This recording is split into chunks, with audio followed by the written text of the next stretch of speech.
Good evening and welcome. My name is Susan Kahn and I'm the Director of Major Gifts at the Chicago Council on Global Affairs. I'm so happy to have you join us tonight. Before we start, we want to thank you so much for your continued financial support of the Council. This year has been so unlike any year we have ever experienced, and we are grateful to have you as members. We could not do this without you. We are coming together virtually during this truly precarious time of economic uncertainty, a global health pandemic, a rise in social justice issues, and a very contentious presidential election, which of course is our topic for this evening. I've heard from so many of you that you are enjoying our virtual programs, and that is wonderful to hear. We will continue to provide you these opportunities virtually until we can once again meet in person. Until then, please do not hesitate to be in touch with me directly on any feedback you have. We are always looking to do better. Tonight, you're joining us for an exclusive President's Club conversation with Todd Graham on scoring the presidential debates. Before we start the conversation, please note that the Council is an independent and nonpartisan membership organization. The views expressed by individuals we host are their own and do not represent institutional positions or views of the Council. We are on the record and recording this program, and we will take questions from the audience. If you are not comfortable, please feel free to turn off your camera. This year's presidential candidates take the stage for their first debate in less than an hour. This is a pivotal moment to sway undecided voters. We will discuss what to look out for during tonight's debate over the next 45 minutes. Following the discussion, you can submit questions in the Zoom chat function publicly or directly to me, or if you would like to ask a question aloud, you can use the raise hand feature. To do so, click on the Participants tab at the bottom and then click Raise Hand. I will call on you and then you can unmute yourself. It is now my great pleasure to introduce our speaker today, Todd Graham. Todd is CNN's presidential debate expert, and he also serves as the director of debate at Southern Illinois University. Immediately following the program, you are invited to stay for the last call with the Council, a newly created virtual networking session during the break between the program and adjournment and the start of the debate, of course. Now, welcome, Todd. I look forward to our conversation. Thank you. To kick things off and bring some of you into this conversation from the start, we are curious as to how you, our members, feel about the presidential debate. Throughout the discussion, we will incorporate polls through Zoom that we would like you to participate in. Please turn your attention to the first pop-up poll on this screen, which will appear momentarily.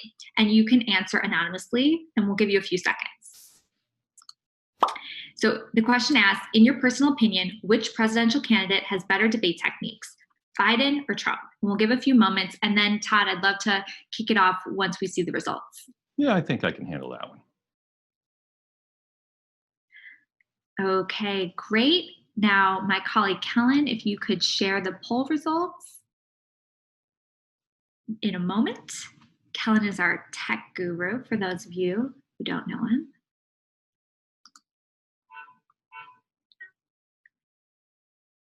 Well, while we wait for the poll to show up, Todd, let's turn it to you. What do you think about who is about the different debate techniques, and who do you think is better prepared? Well, thank you, by the way, for inviting me. I really appreciate this. I was looking forward to this for a very, very long time. So thanks for having me here tonight. I would have rather been there in person in Chicago, because you were all swanky paying for my hotel and everything. So, that's okay, though. I'd see my house is just fine. So as you can see, I worked very hard on the setup so that it would get rated highly on Rate My Skype Room on Twitter. So so far so good. But thank you to the Council. Let me answer that question straight away, which is Joe Biden has different debating skills than Donald Trump, but they both have debating skills. Joe Biden's strengths, I think, are on facts and content and policymaking, and he's relatable. Those are two separate things. We can talk about those in a little bit more detail if you'd like. Where Donald Trump is a little bit stronger on humor and on repetition. Repetition is quite valuable in debates. So they've each got strengths and also weaknesses, which we can talk about in a moment. Great. So how do you think, so tell us a little bit about the preparation between the two candidates. How do you think, Hillary Clinton very famously was very prepared. How do you think Vice President Biden is preparing this go around?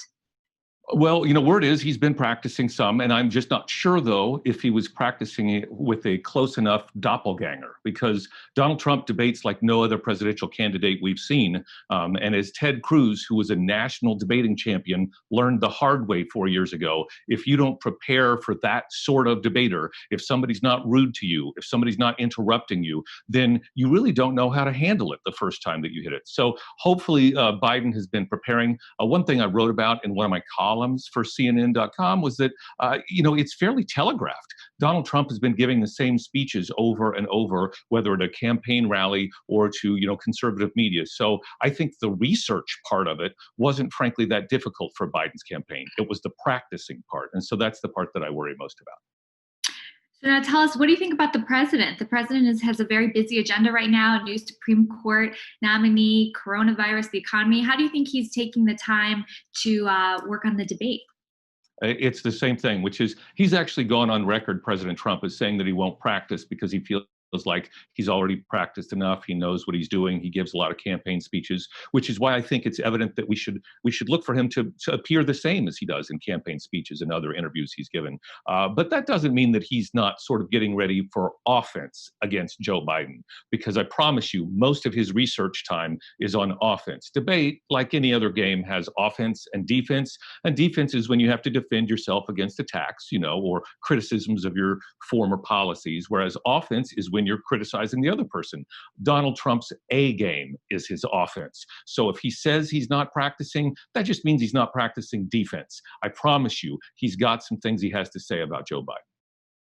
So if you were advising the two candidates, what would you say? Would you give them the same advice, or would you give different advice? Oh, no. One of the things I've learned coaching at Southern Illinois for a long time now is you've got to work with the strengths of your debaters. So I couldn't just walk in and coach Donald Trump the same way I could walk in and coach Joe Biden. You get to learn the candidate, you get to learn their personality, and then you work with what they give you. I've been fortunate enough to have multiple national champions that have debated for me, and they each were very, very different, and each required, coaching that was really quite strange, that I would go from 1 year to coaching one to the next year to coaching the next. So Joe Biden, I would try to get him to up the humor. He used to be very witty in presidential debates. He's the one who famously, many years ago, was talking about Rudy Giuliani. And he said that Rudy Giuliani is one of the worst candidates he's ever seen. He can't even put a sentence together without a noun, a verb, and 9/11. And it got really big laughs. And so Joe Biden used to be a lot wittier than he was during this Democratic presidential primary campaign. So I would try to get him to up the humor. I would also try to get him to quote Donald Trump and Republican figures more, because as you well know, Donald Trump has contradicted himself many times in the past through tweets or previous statements. And so in the debate, it's easier to quote your opponent or an ally of your opponent when you're trying to criticize them, because then that criticism hits a little bit harder. So that's how I would coach Biden. Trump, on the other hand, I would coach him to soften a little bit, try to interrupt a little bit less, although interruptions can be good, and we could talk about those, but interrupt a little bit less to keep his humor, but to also be a little bit more on point as far as less wild hyperbole. Just try to bring it down a notch, because at this point, there's something about Trump that makes some of the statements he's making about Biden just too unbelievable for some people. So I just try to bring it down a little bit, work with what you've got.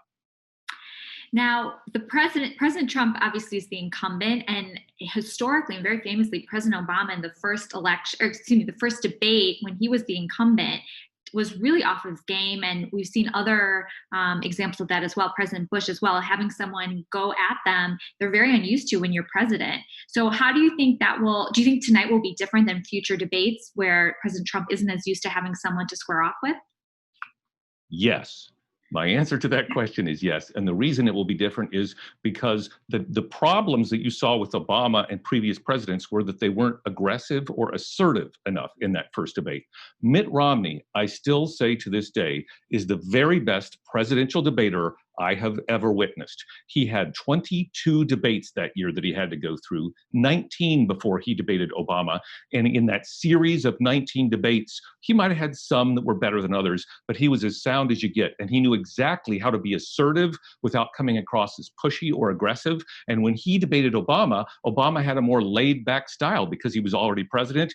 And Romney just ran right over the top of him in what today is still known as the biggest margin of victory ever taken in a presidential debate. So the question is, will Trump be assertive or aggressive enough? Yeah, I think we know the answer to that. Yeah, he will. So we had a question about this, about, in Trump incorporating physical tactics, which he did, of course, around Hillary Clinton, where he was very close to her. He sort of hovered over her. Do you think now Joe Biden is much taller? He's a man, which is a difference. Do you think that will happen as well tonight? Well, I don't think it happens tonight. Now, if you'll note, all the times there have been those sort of hovering overs.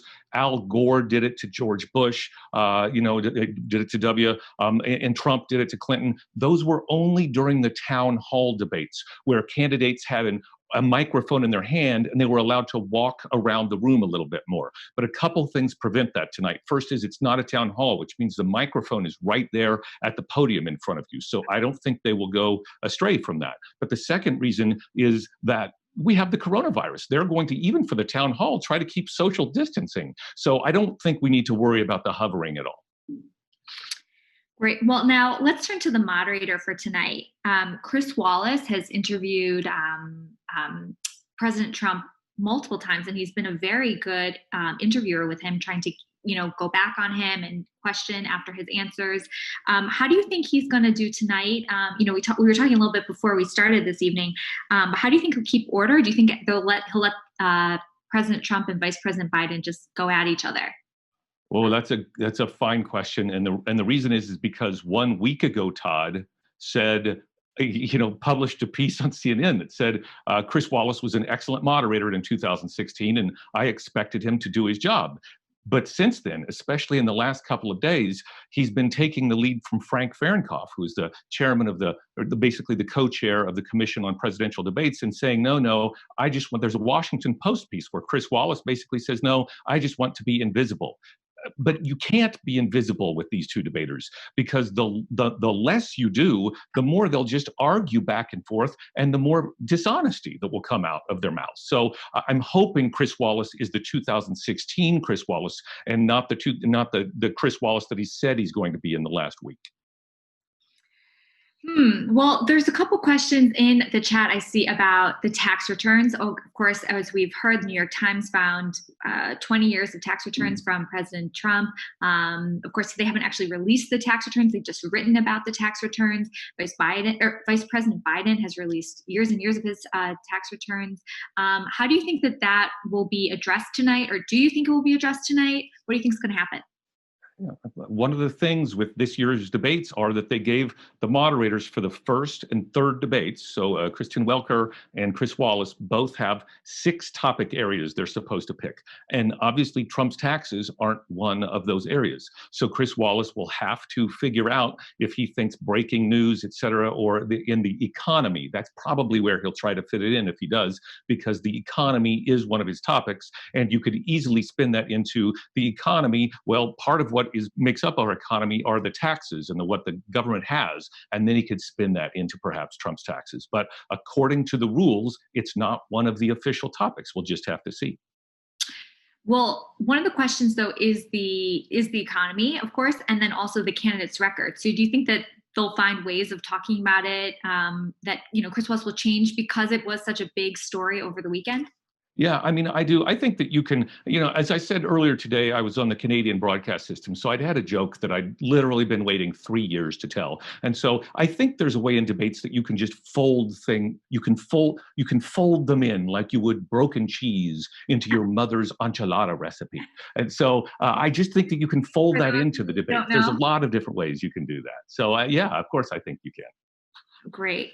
Well, let's turn a little bit to the vice presidential debate, which of course is next week on October 7th. How do you think that matchup is going to be between Vice President Pence and Senator Harris? I think it's interesting in there's no contrast in styles.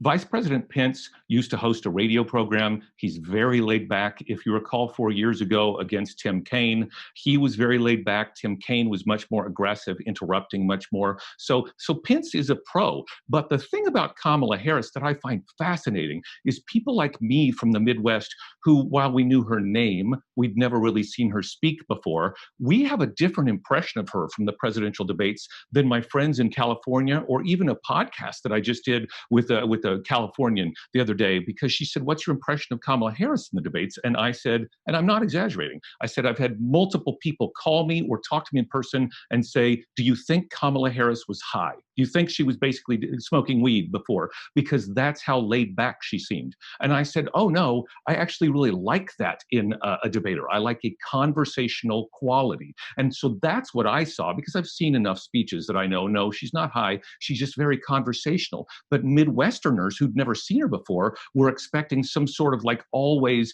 assertive aggressiveness. And I'm like, no, that's just not her. So when I tell that to my friends who live in California, they're fascinated by the Midwestern take that people think she's too relaxed or too laid back. So I think it's a very similar style the two bring, both Mike Pence and Kamala Harris. And how do you think each of them are preparing as well? Or They're would more you book, advise them yeah. as they prepare? Yeah, I think they're probably both more book learners. I think that Kamala Harris is definitely taking some pointers from the debate 4 years ago against Senator Kaine. And I think Mike Pence has had plenty of debates to watch Kamala Harris. And so I believe they're both, I think they'll both study their opponents quite a bit. But again, they'll probably both bring the laid back sort of, not too excited sort of a feel. And I think you pointed out something earlier. There are pitfalls with being a woman in debates. My debaters, I've coached many great debaters who are women, but they have a double standard on them. So if they're assertive in debate rounds, many people see that as aggressive and they get turned off by it. But then if they're not assertive in debate rounds, many people think that they're just not assertive enough. They're not doing anything. So there's a really high bar that's set for women in debate. And I think so far Kamala Harris has met it pretty darn well. It's just the question is, will she go over that in debating against Mike Pence? And then how will the audience react to that? Well, on that note, not only is Kamala Harris a woman, but she's also a woman of color. Do you think that will also have an impact? And specifically because this is Vice President Pence, whose history and how he talks about women in leadership and women as working with him, how do you think that's going to play out between the two of them? I mean, I think it will play out fine between the two of them. So the question really isn't what happens between them. Mike Pence isn't going to do anything that upsets Kamala Harris in the debate. I don't believe if you could get him upset in standing behind Donald Trump for 4 years when he then takes the podium, or in debating against Tim Kaine, then she won't upset him. I think that the reverse is also true, because she's a very steady figure. And so I think they'll both probably keep their calm and their cool. The question really is, how will the audience perceive the two of them? And as we both know, we have preconceived notions of what we expect. And so for me to be able to predict it is very difficult. But what I can say is I think they will both be fine. I'm not sure what the audience's perceptions will be of their particular debating styles. Well, on that note, there's a question I see about how so many polls are saying that most people have already made up their mind, and who will the candidates really be trying to convince?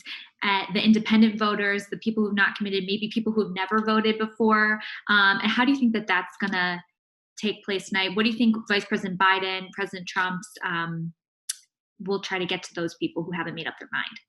Yeah, that's a good question. So really, I think you've got two categories. You've got the people who haven't made up their minds, which polls say is somewhere between 2 and 8%, depending on the poll you look at. But basically, not that many people haven't made up their minds. And then so that's one. So do you want to go after that area or that group of people? But the other group is, I think, the same group you go after, which is people who have made up their minds, but might not actually vote.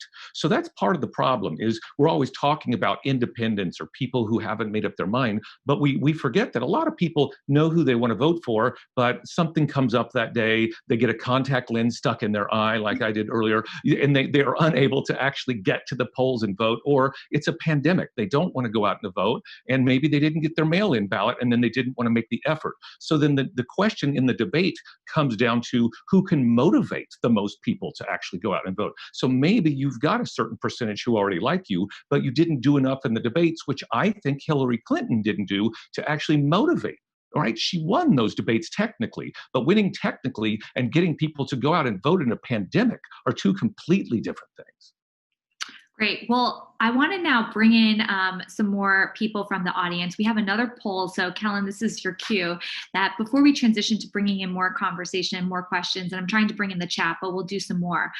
Please turn your attention now. There should be a poll in front of you. You should be able to click, I believe, one topic that you think is that you're most looking forward to being discussed tonight. These are the topics that Chris Wallace has said in advance that he plans to talk about. And while you answer those questions, let me just also ask, there was another question about Chris Wallace that I do just want to get to. Do you think that Fox News is going to pressure him one way or the other to be rough on Trump, not to be rough on Trump, or just how much pressure in general do you think that they'll put on him?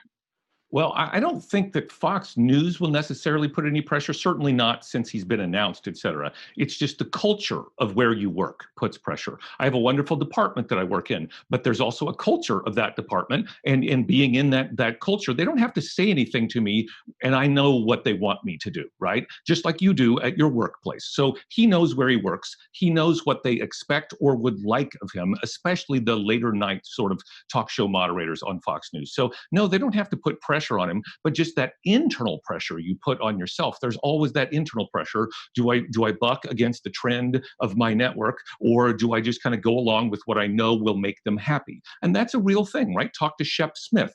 Shepard Smith was their anchor, and he left there because of such a thing. It was never spoken to him how he had to behave, but he still knew it in the background.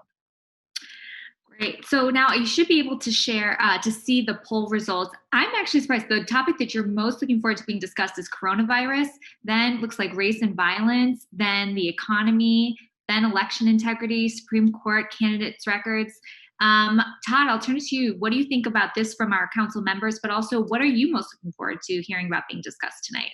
Well, that's really cool. I'd actually forgotten to look at my computer this entire time. Oh. So the coronavirus is what I said. It's one of the best columns, frankly, that I wrote. I got really upset with the Bernie Sanders people because they came after me pretty good, finding my email and stuff, when we had the one-on-one Bernie Sanders versus Joe Biden debate. And it was, and I'm still defending that, his best debate by far. And it's not just because it was one-on-one, which I think helped, but it was because he knew the importance of the issue of the coronavirus at the time, and he focused his answers on that. And Bernie Sanders just kept giving the same answer he'd given before about how we need to fight the power and we need to question who's in authority, et cetera. And he never sort of, as I said earlier, folded that argument into the coronavirus debate. And so it doesn't surprise me that we've said the coronavirus is the number one topic that we're looking for. We're in the middle of a pandemic. I'm talking to you from my house. And so, yeah, I think that's a big deal. Joe Biden did a wonderful job against Bernie Sanders talking about that. And so hopefully Donald Trump, if he wants to have a good debate, can be equally as good on that issue. Great, thank you. Now, I want to make sure everyone has an opportunity to ask their questions. I see there are some great questions in the chat, and some are coming in privately to me. So I'll do my best to get to everyone, but I just want to remind you how to ask a question. You can either raise your hand by clicking on the participants tab at the bottom, then click raise hand. You can also write your question in the chat publicly to all or privately to me. Please remember that your question, though, should end in a question mark. We would all greatly appreciate that. So one question I do see just on topics is that climate change was not a topic to be discussed, but do you think Vice President Biden, or President Trump, I should say, but probably more likely Vice President Biden will bring it up for discussion? If you watched all of the primary debates, you'll notice, and not just even this year, but 4 years ago on both sides, you'll notice something that always gets the audience's attention. It's when one candidate in the middle of the debate says, hey, you might notice we haven't talked about, and then they find their passionate issue, which a lot of the audience is passionate about, and all of a sudden the audience erupts because they're angry at the moderators for not bringing that topic up. So no, it wouldn't surprise me if Joe Biden said, you notice we haven't talked about climate. We probably should be doing that because it's linked inextricably to the economy. You can't talk about the American economy without talking about the climate, right? See, there you go. So yeah, I absolutely think that Joe Biden will bring it up, no doubt about it. Great. Let's see what else. Another question I also wanted to know just is about global affairs, since we are a global affairs organization. None of the topics that have been talked about are global affairs related, but do you think foreign policy is usually not something that most voters vote on, but do you think it will be discussed tonight or in one of the future debates, and what kind of impact do you think that will have on people's opinions about the candidates? I don't think it will be discussed very much, except for blending into the answer of economy and how we're respected. And there is one issue that's like, both candidates, position, their historical positions that Chris Wallace could probably work that into, because as we've noticed, we've taken an about face in a lot of our foreign policy issues, whether it's, getting out of the Trans-Pacific Partnership or NAFTA, or what was it, the Iran deal, right? So we've pulled out of a lot of things. And so we've lost a lot of allies. Historically, the third debate is the one that covers the one after, by the way, the one that's the town hall debate. So the final debate covers more foreign policy territory than the first two. So I would expect it to come up a little bit, though, but especially in the second and then third debates, I expect to hear us to talk a lot about foreign policy, especially with Kristen Welker, when I expect that'll be one entire sub area that she'll be talking about. Great. Let's see. I see that there's a question about what with in-person audience being very limited due to COVID restrictions, which you talked about may have an impact about the physicality nature between the candidates. How do you think that's going to affect the performance of the candidates tonight and moving forward?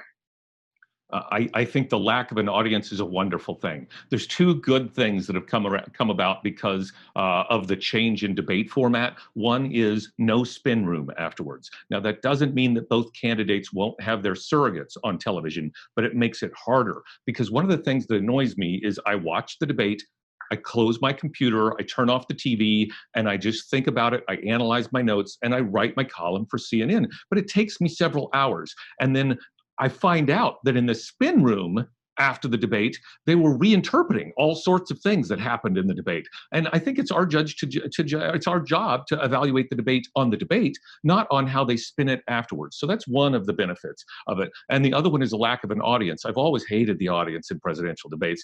They're like a sporting crowd, and they've been planted, frankly, lately. They get their loudest supporters to shout and to jeer and to do, and I honestly, I can't stand it. And one of the reasons it hurts me so much is because it's Southern Illinois, we've always had a very small debate program. We're NASA, smaller, stronger, faster, whatever that was. And so in the semifinal round of a national championship, we were debating Pepperdine, and they had 50 people from Pepperdine in the audience. To every good argument they make, they would cheer, and we had nothing. Little old Todd sitting in the back, and we ended up losing that on a split decision on what I think is the worst decision my teams have ever gotten, because the judges were persuaded by the audience and their reactions. And I think the same is true with us at home. When we hear an audience reacting, we think that must be a good argument, or that must be a mean comment. And it changes how we perceive actual events. The only person that a lack of an audience could possibly hurt is Donald Trump. He is used to an audience. He is very, very good with an audience. So I think this is advantage Biden. Now, I see a question from the chat about mental capacity. Now, we have two candidates who are both in their 70s. It is 90 minutes of debate, no bathroom breaks, no pauses, no nothing. How do you think, this question is about the mental capacity of Joe Biden, which Trump has really talked about a lot, but how do you think each of them will face tonight with both have questions about their mental capacity? In these debates, one thing that you might not know is the candidates don't get to bring in any notes. And so think about this. If you were asked about a variety of subjects, some of which you don't even have any idea, over a 90-minute period, and you got to bring in no notes, and you're being asked something that you might have said 10 years ago, or a policy you might have done 20 years ago, your answer isn't going to be very polished. Well, that's sort of the same thing here. Joe Biden has trouble with his answers meandering around a little bit. So he's not focused like I would like him to be. He's basically thinking of too much. Donald Trump also has answers that wander around. So I think one of the odd things you're going to find is who can make their answers the tightest within this debate. And then that answers your question of mental acuity. How well did they really answer the question? Were they really on topic of what they were being asked? That's what I would look for. Now, here's some questions that are maybe more polarizing if they happen. But do you think that Biden is going to ask Trump about who he owes money to? And do you also think that Biden will get asked about the accusations about his son Hunter and Ukraine? Yeah, it's a fair question. I wouldn't be surprised to see someone like Donald Trump in the debate just randomly in the middle of an answer say something about, oh, Hunter Biden and Burisma, right? Or he'll just shout out Burisma because that's what he did against Hillary Clinton.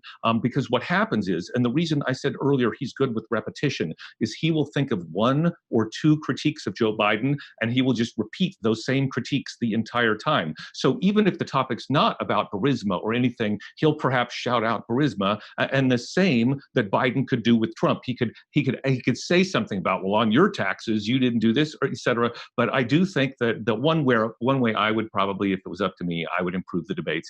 I would have a cross-examination period where Biden was allowed to ask Trump questions for 5 minutes, and then Trump was allowed to ask Biden questions for 5 minutes. Because I've watched over 8,000 debates in my life, and let me tell you, the cross-examinations are some of the best parts of these debates.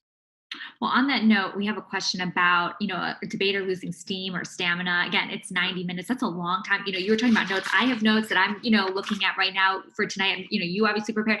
So how do you think we as the viewers and the voters, more importantly, can pay attention to what signs that they're losing steam or feeling flustered?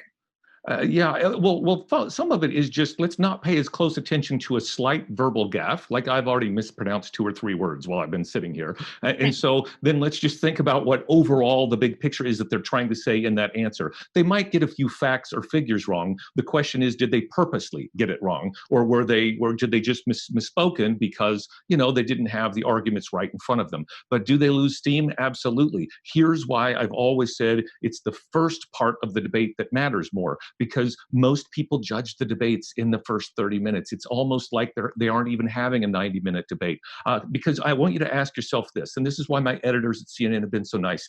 They have no time pressure on me. I'm the last piece that ever comes in about the debates, and it's published in the morning. But ask yourself this, when you click on any website after a debate and it says who won and lost, how do they already know? And how did they publish that so quickly? Because the debate just ended a minute ago. What that means is most people make up their minds, even journalists, in the first 30 minutes, and they start writing or tweeting or thinking away. So the first 30 minutes, even if you lose steam later, the first 30 minutes is the most important. Great. I just want to remind everyone that if you want to ask a question directly, you can just click on the participants tab and then click on raise hand, and I will call on you.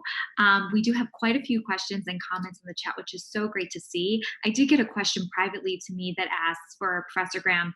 There was a controversy around linking the topics race and violence together. And both President Trump and Vice President Biden have less than stellar records on their response to police brutality and unrest in cities. How do you think race will impact the debate? And do you think the candidates will tackle these issues head on or avoid it? That's a great question. And so let me give you a little background about why that question was asked. One of the topics is race. Literally, he came up with 6 topics. So they were like the economy, coronavirus, but one of them is race and violence in the cities. And there was a couple of fine pieces of analysis online that are just like, wait a minute now, that's sort of slanting this as if race is the cause of the violence in the cities, and that cities are scary places where there's nothing but racial animosity going on all the time. So that's the background of that question. Obviously, the topic itself lends itself right into Donald Trump's talking points. So he's going to walk in thinking that's going to be his ground to debate, race and violence in the cities. What Joe Biden will have to do is reshift the focus during that debate to just talk about race and cultural issues or civil rights, but not necessarily about violence. And if he talks about violence, you betcha Joe Biden should talk about violence from everyone, especially right-wing extremist groups that have been labeled as terrorists that Trump won't even acknowledge. So there are ways Joe Biden can take that topic and turn it right to his advantage if he's thinking and being coached properly. So, we got a great question that, debate is political. Is a debate political theater? And that accents how well a candidate can maneuver under these pressures and some of these really difficult topics that both candidates, I think, are still figuring out how to answer. So do you think the content, do you think that how they answer the questions, how they're able to think on their feet is more important than actually what they say? Or do you think that what they say is more important than how they say it? We once had the British champion debate team visit us. And so they toured around the country. And so we had them come and visit us to debate against us. And literally the topic that I chose was, it's not what you say, but it's how you say it that's more important. So just to let you know, this idea of is it the content or is it the presentation of the content goes all the way back to sophistry. It's a fine question. It depends on how the audience perceives it. I think one of the reasons my teams have been so successful is because I have a PhD in a field that no other debate coach does. My PhD is in interpersonal communication, whereas every other debate coach has a PhD in persuasion, which I have a master's degree in. And the difference that makes is my teams can present an argument in a fashion that's a little bit more persuasive than perhaps other teams. So I wouldn't take the two and separate them out. I think content is valuable, and I think that your presentation is valuable, and the better debater will be able to combine both of those things. Great. So there's a couple questions about Obama, I see.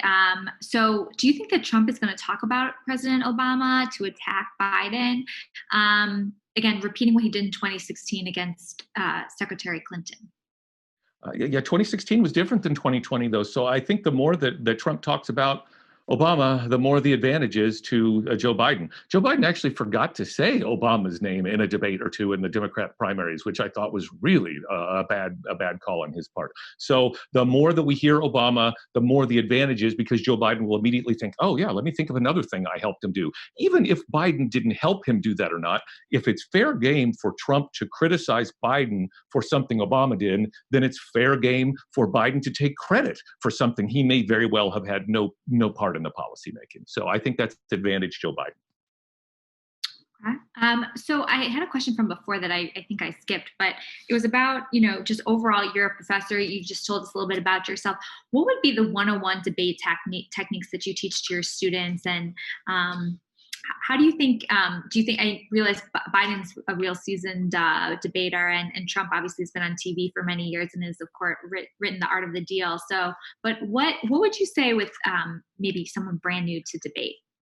Well, the first thing I teach them is the purpose of debate. And the purpose of the debate is truth seeking. That's always been the purpose, right? If you think about it in smaller terms, it might be for better policy making, it might be for other things, but the idea behind it is to get to the truth. So I tell my debaters, you have to be honest. If you're ever dishonest in a round, the judges will never vote for you again, and they'll never like you for that. So that's one of the lessons we learned. I actually had a debater one time who found out he said something that was untrue in a debate and walked in before the judges made their decision and said, "I just found out I was wrong. If this plays any part in the decision, vote against us." So that's the first thing I teach my debaters. And then after that, it's a lot of make sure you stay on your major premise, make sure you go back to your major premise. This is something my debate coach in college taught me. So those are kind of the basics of debate. Have a clear thought, be concise on your thought, go back to that thought.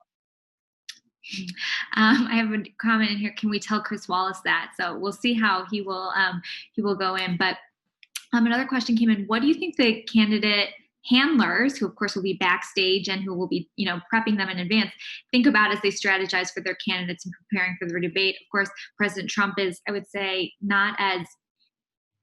doesn't always listen to the people around him as much. So how do you think his handlers will take that?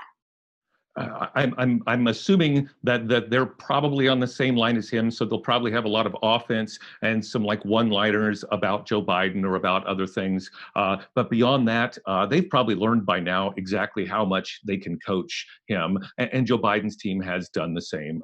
I have a 3-time national champion at Southern Illinois University, and I still overcoached him sometimes before debates, like before his senior year when he's already won 2 national championships from a sophomore, junior year, and he would get in shouting matches with me in the hallway. And then I'd have to realize, yep, I'm doing this wrong again, because I have to work with the debater I have, and he knows most of this stuff. So instead of changing Donald Trump, they should just try to adjust his policy slightly so as not to upset him.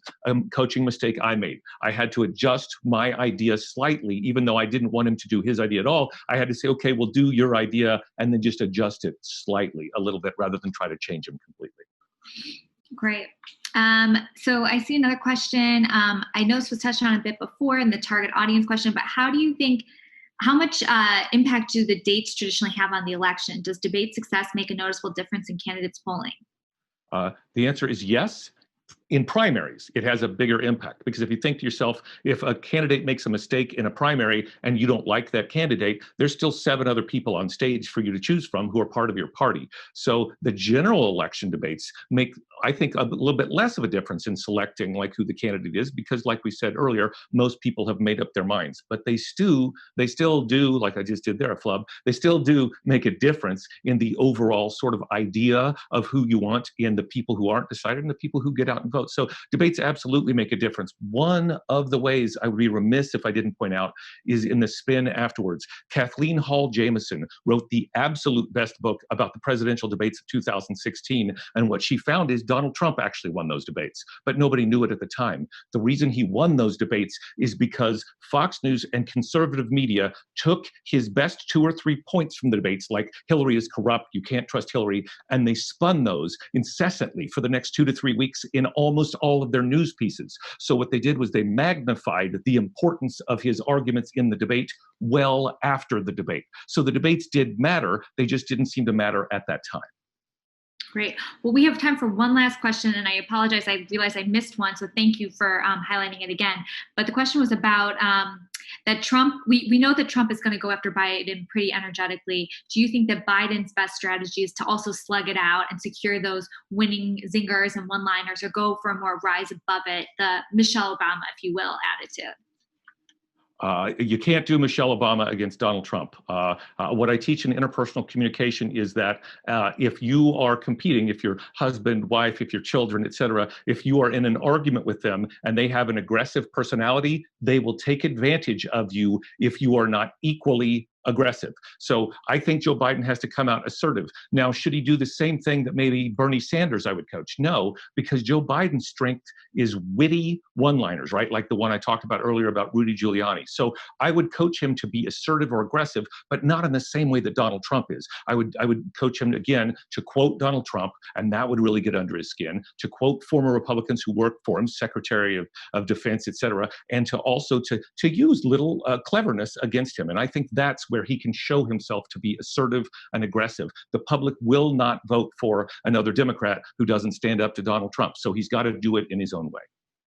Great. Well, we now have time to turn your attention to the final pop-up poll of the evening. So something should appear on your screen soon, which is, will the debate have a great impact on the outcome of election? We talked about this a lot. I think after Todd's opinion, I wonder if your opinion has also changed, which was another question we could have asked. But I'd love to see your poll. But Todd, any final thoughts that you'd want to share with everyone while we wait for the answers to come in? I mean, I still believe debates have value. No matter how well or how badly tonight's debate goes, debates will always have a value. They've been around for thousands of years for a reason. So, I'm always told, well, these presidential debates aren't real debates. And my answer is always the same, which is every debate, every form has value. I've coached, I think, 5 different forms of debate, and they're all terrible at times and awesome at others. It just depends on who's moderating the debate, who's in the debate, and what they're doing. So don't give up on presidential debates if you don't get what you want out of it this particular time. Great. Thank you, Todd. And Kellen, when you can, if you would share the poll to see everyone's results. It looks like, about 2/3 of people said no, the debate will not have a great impact on the outcome of the election. So that'll be interesting. We'll have to see. Obviously, sometimes it's hard to know exactly. But I just want to thank you, Todd, so much for these remarks. This was a really interesting conversation. And to those of you watching, a recording of this program will be available on the council website, our YouTube channel, and our social media platforms. As a reminder, we would love for you all to stay for our last call with the council, which is a new program we've created for virtual networking. Todd, I believe, is going to leave us because he has about 1,800 other things for tonight before the debate starts officially at 8 o'clock Central. So thank you, Todd, and thanks to all of you for joining us. And I'll open it up to everyone to start having a conversation.